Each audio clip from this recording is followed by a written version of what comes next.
We've been listening to the White House press briefing there, hit a number of topics, most notably, or among the notable topics, we heard about the president's medical condition, with the White House press secretary there saying that he was evaluated by the White House medical unit after questions and after the president noticed some swelling in his legs. And they said in an effort of transparency that tests were performed. I want you to just listen to the sound here.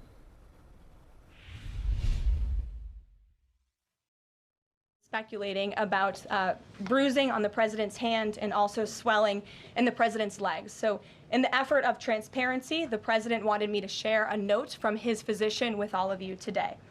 In recent weeks, President Trump noted mild swelling in his lower legs. In keeping with routine medical care and out of an abundance of caution, this concern was thoroughly evaluated by the White House medical unit. The president underwent a comprehensive examination, including diagnostic vascular studies. Bilateral lower extremity venous Doppler ultrasounds were performed and revealed chronic venous insufficiency, a benign and common condition, particularly in individuals over the age of 70. Importantly, there was no evidence of deep vein thrombosis or arterial disease. Laboratory testing included a complete blood count, comprehensive metabolic panel, coagulation profile, D-dimer, B-type natriuretic peptide, and cardiac biomarkers. All results were within normal limits. An echocardiogram was also performed and confirmed normal cardiac structure and function. No signs of heart failure, renal impairment, or systemic illness were identified. Additionally, recent photos of the president have shown minor bruising on the back of his hand. This is consistent with minor soft tissue irritation from frequent handshaking and the use of aspirin, which is taken as part of a standard cardiovascular prevention regimen. This is a well-known and benign side effect of aspirin therapy. And the president remains in excellent health, which I think all of you witness on a daily basis here. All right, let's bring in emergency physician Dr. Jeremy Faust to talk a little bit about what we are hearing there. Doctor, take us through this, because it's really two things that we're hearing: chronic venous insufficiency, AB9, I think I heard her say, when it came to the swollen ankles that had been observed, and then also she's saying bruising on the back of the hand due to aspirin regimen combined with a lot of handshaking. Take us through this. Thanks. Yeah, thanks for having me. First thing, I think that we're just hearing a lot of medical jargon, such that even you're just mentioning AB9. I think you're hearing her just saying a benign condition. Oh, a benign condition is what is a benign and common condition, which is great, right? But it's always good to unpack all of these terms. So what happened here was good medical care so far, and it's basically not alarming information, and it's not surprising. The president is an older man. I believe he just turned 79 years old. He has had risk factors for this condition that they're talking about, which is called chronic venous insufficiency. And what that really means is that the blood that goes out of the heart has to return to the heart through the veins. And as we age, some of that blood flow back to the heart, that's called venous return, just slows down in some patients more than others. And that can lead to things like swelling. That can look like things that many people would be familiar with, like varicose veins. So this is a pretty normal part of aging, and especially for someone in the overweight to obese category, which is where the president has always been. And but the bigger concern, which was addressed in that information that we just heard about, is that symptoms like this do need to be evaluated for more serious conditions, and that is what happened. And I want to bring in cardiologist Dr. Bernard Ashby as well to this conversation, because to Dr. Faust's point, as the White House press secretary laid out, there was no evidence of deep vein thrombosis or arterial disease in what they laid out, even with this diagnosis of chronic venous insufficiency. Can you just break down what the concern may have been or would have been if there was deep vein thrombosis, and why the need to make that distinction was necessary?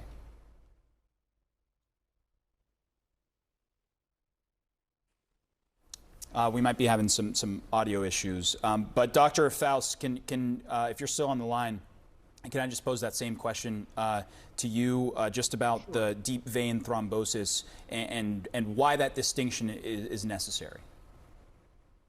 Yeah, this is the important thing. When people have symptoms, they want to get looked at to find out if there's a danger, or whether it's a relatively less dangerous, benign condition that's just causing some discomfort. And as stated, a deep vein thrombosis is what the concern would be. That is an abnormal blood clot.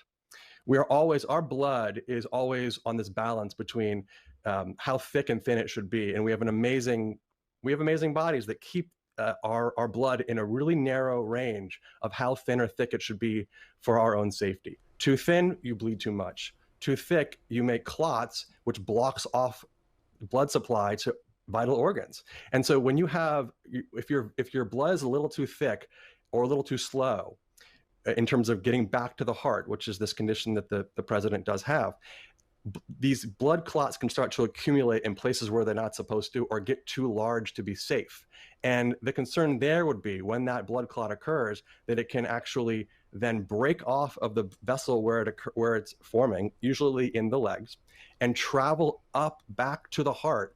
And then when it gets pumped back out, it can cut off blood supply chiefly to the lungs, but it can also go other places depending on individuals' anatomy and abnormalities. But these dangerous blood clots, they can be very dangerous. Some people can get these conditions diagnosed. They're called pulmonary embolisms in the lungs, blood clots of the lungs. And they can be benign and they can be treated.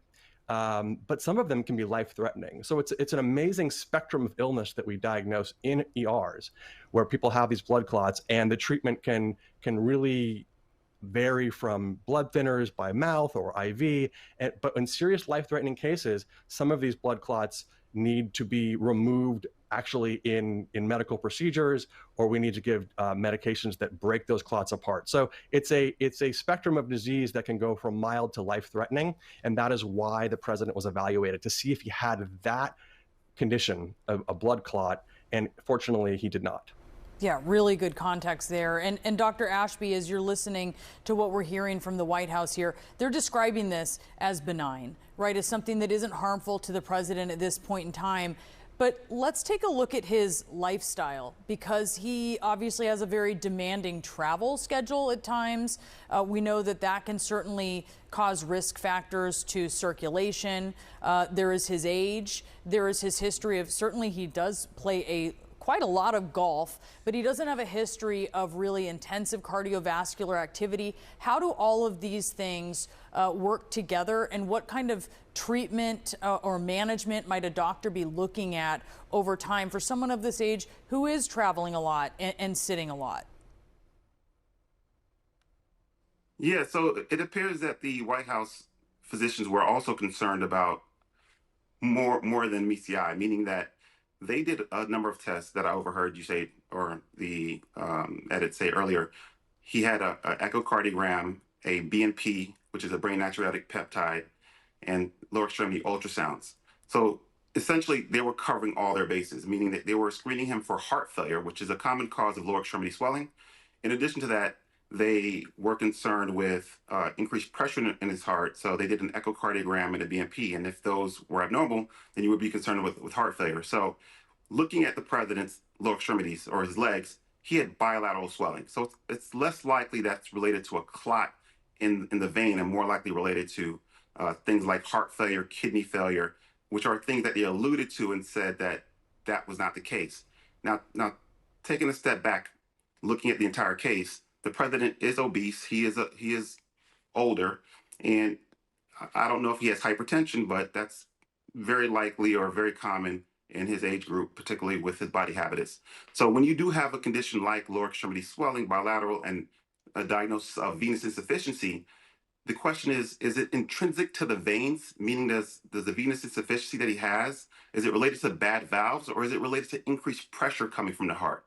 And those can be related to things like weight, also things like sleep apnea, which he fits the kind of the prerequisite for, meaning that he's a big guy, he's obese, and more likely to have sleep apnea, which is a condition where you stop breathing at night. And that can also increase the pressure in the lungs, which can then cause a backflow into the body, and it can be seen as lower extremity swelling, or what you saw in the picture. So again, even though he's diagnosed with a benign condition, but venous insufficiency by itself doesn't necessarily mean it's benign. The question is what's causing the venous insufficiency. And so I would want to know whether or not he has any evidence of, again, increased pressures in the heart or increased pressures in the lungs, which can be contributing to that. And if so, what is the primary cause of that? Is it sleep apnea? Is it heart failure? But again, this is all speculation. But I wouldn't take the benign diagnosis on his face. I would want to work him up a little bit more to figure out exactly why he has venous insufficiency. And the White House said they would send through some more details from what was announced in the press conference. So we'll look for a lot of the details that you just gave us a good heads up to look for. That's why we bring in a cardiologist. Dr. Ashby and Dr. Faust, thank you both for being with us. Dada! Dada!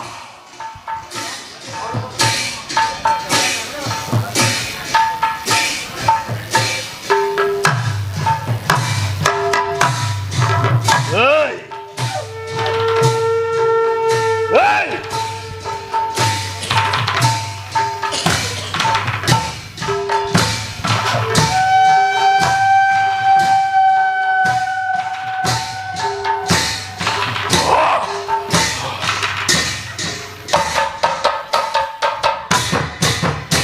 Dada! Oh भाई!